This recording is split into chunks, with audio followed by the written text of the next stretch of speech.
আপনারা জানেন যে ইলেকশন কমিশন আজকে একটা সিদ্ধান্ত নিছে যে ভোটের দিন নাকি কি দেওয়া যেত না, মোবাইল লয়ে নাকি যাওয়া যেত না। চুরির ধরা ফেরা দেখিব তো, চুরির ধরা ফেরা যাবো গা, এর লাগে এই কাম করতেছে। বুঝছেন? জুলাইতে আমরা দেখছি কি কয়েকটা মিডিয়া ছাড়া বেশিরভাগ দিছে কি যে পরিবেশ শান্ত। আমার এই মোবাইল জার্নালিস্ট যারা আছে, মজু সাংবাদিক যারা আছে, যারা হচ্ছে সিটিজেন জার্নালিস্ট যারা আছে, তারাই মূলত মূল খবরটা মানুষের কাছে পৌঁছাই দিছে।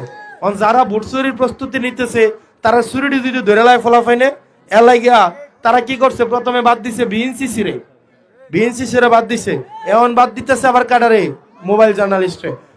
ভোট হচ্ছে একটা উৎসবের পোলাপাইন, তোরা ব্লগ বানাইয়া ভোট দিতে যাবি। তোরা বাসার থেকে বাড়ানোর সময় মোবাইলে যে আমরা ভোট দিতে বেরোইছি সকালে তোটার সময়, প্রিয় বন্ধুরা আমি এখানে আসি, এই দেখেন আমার বন্ধুরা ভোট দিতে আসছে, আমার চাচি ভোট দিতে পারবেনি তোরা তোরা সবাই ব্লগ বানাবি ভোট দিতে গিয়া, ঠিক কিনা? এই নির্বাচন কমিশন যে সিদ্ধান্ত নিয়েছে এই সিদ্ধান্ত অবশ্যই প্রত্যাহার করতে হবে।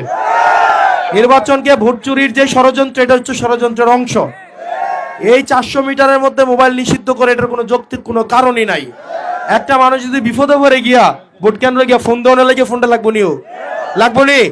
আমি 400 মিটারের লগে গিয়া মোবাইলটা কই রেখলাম, আমার মোবাইলটার দাম 50,000 টাকা, ওটা কার হাতে দেন, এই মোবাইলটা কার হাতে দেন, এই টেনশনে অনেকে ভোট দিতে যাইতো না। ঠিক নেই?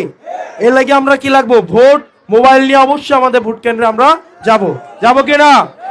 যদি কেউ চুরি করে আমরা আমাদের ক্যামেরা অন করা সাথে সাথে এই জিনিসগুলো আমরা রেকর্ড করবো কিনা?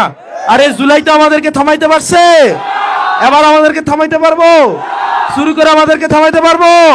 ওই বৈশ্বর কোটে কোনো মার্কা আছে? ওই আমাদের মা চাচিদের কোনো মার্কা আছে?